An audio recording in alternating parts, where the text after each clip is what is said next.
Morning, it's Martin from Martin's Engine Services. Well, it's a Wednesday, so it's time for the old What's Happening in the Workshop on a Wednesday. But I thought I'd start outside today. It's a nice morning. It's a bit chilly, but looking very promising. Everything's looking nice and tidy and most organised, so I'm very pleased with that. Yeah, it's all looking pretty good. Anyhow, so what's happening today? Well, not an awful lot happening work-wise today. Got a few projects on the go, bits and pieces. But I've been making use of the very nice weather. Like yesterday was a beautiful day, especially in the afternoon. It was up in something 18, 19 degrees. So I jumped in the old Morris Minor and gave it a nice long drive around all the local roads and around the lanes and to go down the market and backward here and whatnot. Fortunately, where I am positioned here, there's so many nice Fenland roads that go on for miles and you disappear off into the countryside and there's acres of nothing. And it's really lovely. And they're ideal roads for the old Morris. Kind of period roads to drive on. So, most enjoyable. Anyhow, what are we doing today? Well, one job I have got on today is I'm going to service my old Transit. And I got to do a little bit of a tracking adjustment because it seems to be steering wheel's a little off centre. And that drives Martin mad when the steering wheel's a fraction out. So it just needs an oil change and a routine check over. And otherwise, I'm fiddling around with projects. I've done the tyre on the mower. I put that on, so that's all done. That tyre is very nice to put on. It goes on and off without a fighting like the others. I may even go mad if I feel really enthusiastic, and I mean this, really enthusiastic, and sort that slow puncher out in that one. And then we haven't got to go around blowing tyres up anymore. The front two are fine because I put new tubes in them, so that's all right. And I think there's one other job I'm going to do. The idler pulley under the deck for the slipping belt clutch. I changed the bearing in one of the pulleys, which has improved things a lot.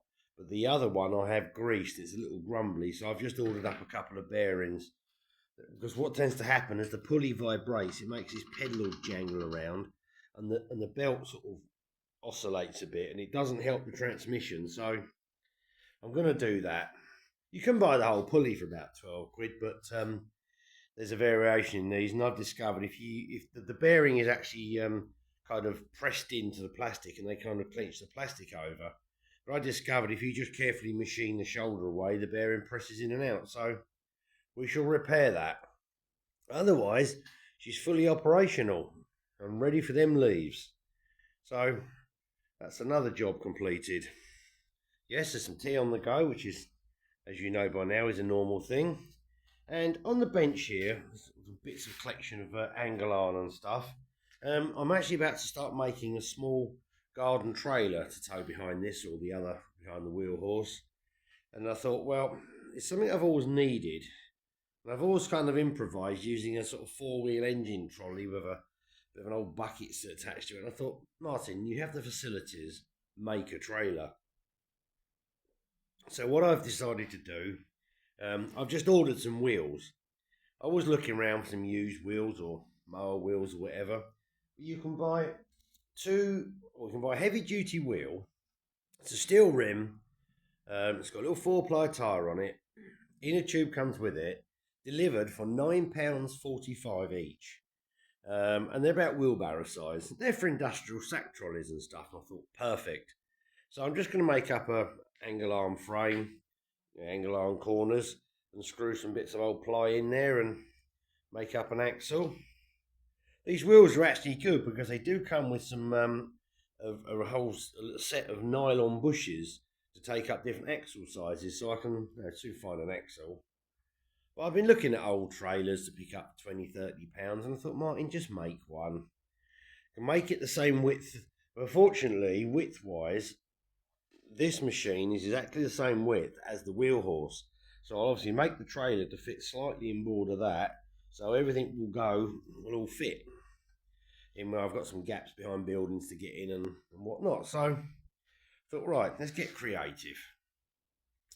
And the other project I've been working on, I've been fiddling around with this old Briggs engine I rescued off of a lawnmower, my £5 special. And I'm going to do, I have no idea exactly what's going on here, but I thought I'll mount it in a frame and obviously turn it upright, because obviously it was vertically. And I do know obviously the oiling system is designed to work downwards, and there is an oil pump, an oil slinger built on the cam, which runs about here. So I've worked out that if you run the oil level basically to about here, it'll still work. Otherwise, apart from turning the carburetor around, it shouldn't be a problem. Of course, mounting it is the big issue, because obviously the engine that mounts like this, the crankcase has 4 feet on it. It's bolt down, and this of course bolts to the mower face. So, and the bolts are quite sort of positioned here around obviously the filler, and you got the side drive,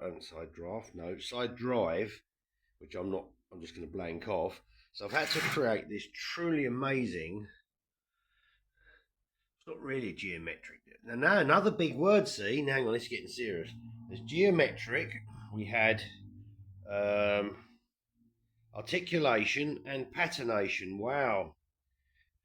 Well, I think that must be the end of the big words now. This is just getting a bit serious. So I've created this piece of modern art here to pick up the 3 bolt holes that you get. And there's obviously, it's got to sit behind this lug, and it's got to clear this cover. That's where I can obviously put the oil in and the drain plug. So that was a bit creative, that. And I put a support on, and I found this metal plate with some bolt holes in. I thought it could be useful. And I may even attach it to a little compressor, or I don't know really. It's a completely pointless exercise in Martin keeping him amused in the workshop, tinkering around making things. So that's what I've been tinkering with that. The carburetor, I'm going to obviously have to turn around and fit here, like that. So I can make an adapter up, I can pick up from whatever. There's a few available bolt holes. In fact, I suppose I could even get very creative and yeah, I could probably mount the original style one on an extension somehow. This is the carburetor that's got that horrible auto choke system in it, and that weird diaphragm system, and it's not a very good setup, this. I certainly won't bother mending that. I'll fit the later version, which is this type, if I'm going to go to original. Similar principle, this bolts onto a tank. Unfortunately, this won't bolt to this tank, of course. They changed the tanks. The fitment's the same, it slides on the same and it bolts on the same. But you can buy the whole tank with the carburetor and pipes and a few O-rings and bits and bobs for about £10–11 off eBay. It's one of the generic ones, and I don't know, but I've just sorted out all the bits I've got.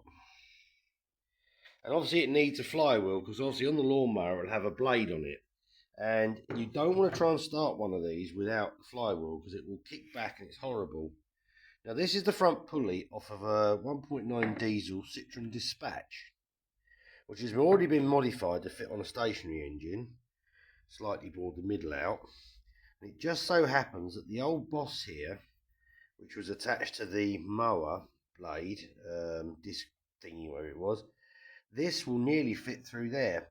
So if I bore this, no, hang on, change your plan. I was going to bore this out. If I just machine this down till it fits, and I'll only machine it down sort of a quarter of the way, sits against the shoulder, and then we'll have a pulley, a drive pulley, so we can run a belt off it.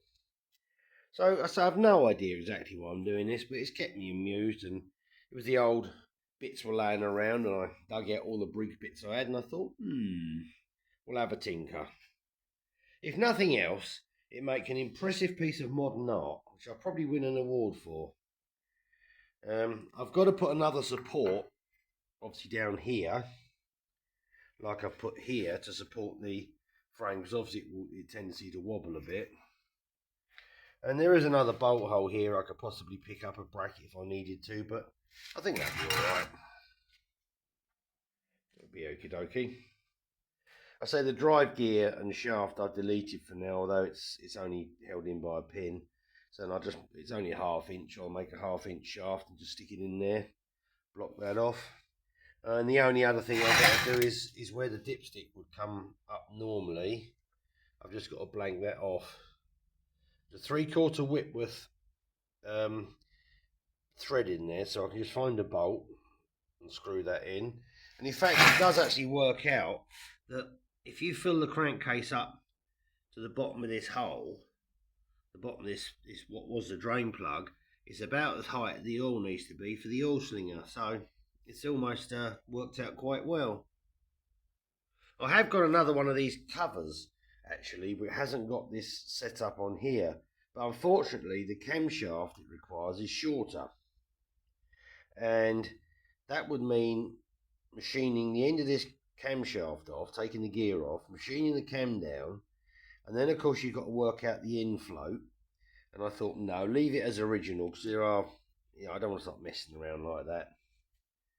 So that's what I'm thinking about with. What's going to happen with it, I don't know. Why, I don't know.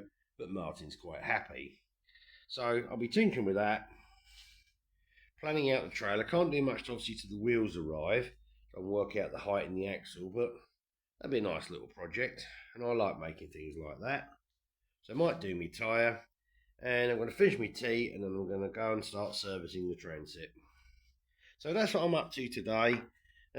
It's always a typical situation. I had a couple of jobs Monday, did those, and then I had a couple of phone calls Monday for a couple of urgent jobs. People said, "Oh, can I bring it up now?" I said, "No, I'm busy today," and of course they couldn't wait. So net result is you've got nothing to do then for a couple of days. But that's the motor trade for you. You get 300 jobs or no jobs. But there'll be something else coming along. So I'll leave it at that for now. I'll leave you with another view of this beautiful piece of artwork. I mean, well, what can we say? Anyhow, thanks very much indeed for watching. Please like and subscribe. I say quite a few more views have been picked up again, and it's all going in a very nice direction. So thank you kindly, and bye for now.